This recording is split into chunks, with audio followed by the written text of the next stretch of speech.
तो हमको लगा कि अपूर्व ने प्रशंसा करी, अब आनंद आना चाहिए। सो गुरु कह रहे हमारा चतुर्मास आपके होने से सफल हुआ है। गुरु के मन में इतना भाव आ गया तो कितनी बड़ी बात हो गई। निर्ग्रंथ तपोधन स्व समय में लीन जीव यदि अपने जैसे बालक के लिए ऐसा भाव भी ला रहे तो कितनी प्रसन्नता की बात है कि हमारा बोले चतुर्मास सफल हो गया कि आप हमें वहां पर मिले थे। तो वे वीतरागी गुरु कभी भीड़ को नहीं निहारते। सच्चे वीतरागी गुरु को भीड़ से कोई प्रयोजन नहीं। वे यूं विचार करते हैं चार भले जीव मिल जाएं जो सम्यक दृष्टि हो, चार भले जीव मिल जाएं जो जिन धर्म की पताका लहराएं, सो उससे वे मानते हैं अपनी सफलता। इसी प्रकार से आचार्य परमेष्ठी को समाज के बीच में जाते हैं, लेकिन उनकी योग्यता, वे स्वयं की योग्यता की परख कैसे करते हैं?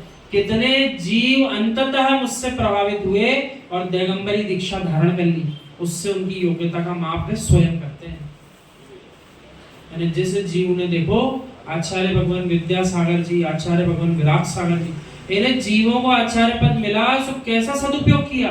500 अपने जैसे खड़े करके चले गए। 500 सुनने में छोटा शब्द लगेगा क्योंकि अपन सब संसारी जी 500 के नोटों की बात करते हैं, गड्डियां रखी हैं।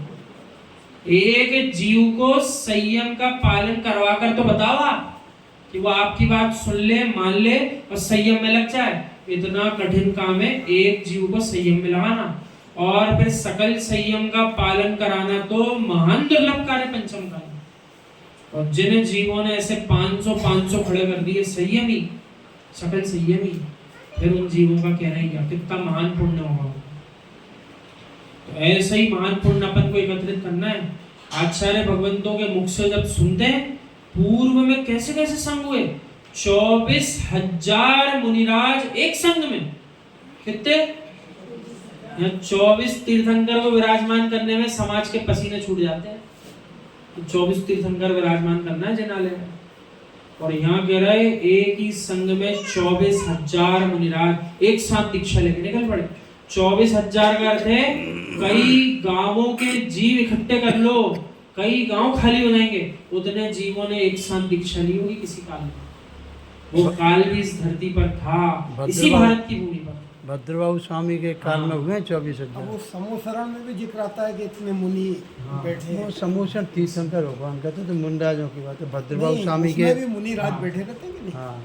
तो संख्या की अपेक्षा देखो, वर्तमान में तो जीव जिनने दिगंबरी दीक्षा ली, सो संख्या सबकी मिला लो पीछेदारी 1800 हो रही, और वो समय भी इसी भारत की भूमि पे था। 24,000 मुनिराज एक साथ निकलते होंगे, सो कैसा लगता होगा, कैसा लगता होगा।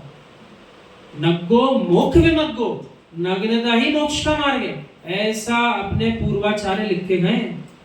नग्नता ही मोक्ष मार्ग है, यानी जो जीव अंतरंग बहिरंग दोनों प्रकार से नग्नता को प्राप्त है, वही जीव मोक्ष जाने का अधिकारी है। मात्र बहिरंग नग्नता मोक्ष नहीं दिला सकती, और जिसके अंतरंग नग्नता आ गई तो बाहरी नग्नता के बिना रह नहीं पाएगा। तो जिसके पास दोनों प्रकार से नग्नता है, अंतरंग बहिरंग परिग्रह का त्याग है, ऐसा जीव नियम से मोक्ष जाएगा। इस पे श्रद्धा है कि नहीं है? श्रद्धा होनी चाहिए। अपन कक्षा प्रारंभ करने के पहले बहुत छोटा सा प्रतिक्रमण करते हैं। हे प्रभु, सारे जीवों से, मन से, वचन से, काया से, कृत से, कारित से, अनुमोदना से सभी मेरे दोष, दुष्कृत्य मिथ्या हो तस्मिच्छामि तुम। आप समय सारजी ग्रंथ में गाथा क्रमांक 370 से पढ़ना प्रारंभ करो, सो प्रतिक्रमण के अर्थ पढ़ते पढ़ते थक जाओगे। एक उदाहरण दे रहे हैं हम छोटा सा आपको, गाथा क्रमांक 370 से पढ़ने की बात कर रहे हैं आपसे।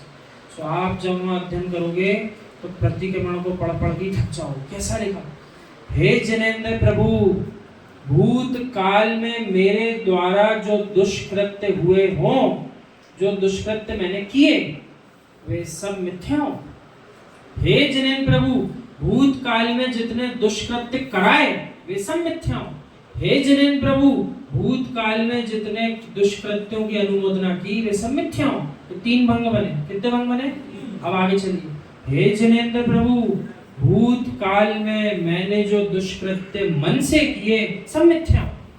हे जनेन्द्र प्रभु, भूत काल में मेरे द्वारा वचन से जो दुष्कृत्य हुए हों वे सब मिथ्या हो।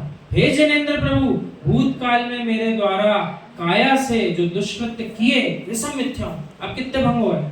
फिर 3 हो गए, 6 भंग हो गए। अब आगे चलो।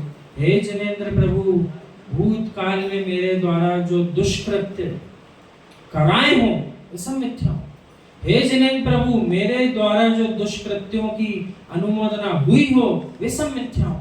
अब फिर मन से, वचन से, काया से, और फिर एक बार जब ये भंग 3 के 9 बन गए, अब भंग कैसा बनेगा? हे जिनेंद्र प्रभु, मेरे द्वारा भूतकाल में जो दुष्कृत्य मन और वचन से हुआ, अब 2 को एक साथ ले लीजिए, मन और वचन से किए हो वे सब मिथ्या हो।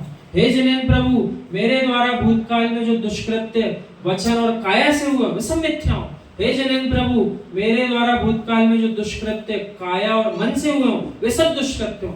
अब अंतिम भंग बनेगा। हे जिनेंद्र प्रभु, मेरे द्वारा भूतकाल में जो दुष्कृत्य मन वचन काया से हुए वे सब दुष्कृत्य हो। ये भंग बने भूतकाल के। फिर ऐसे ही भंगों की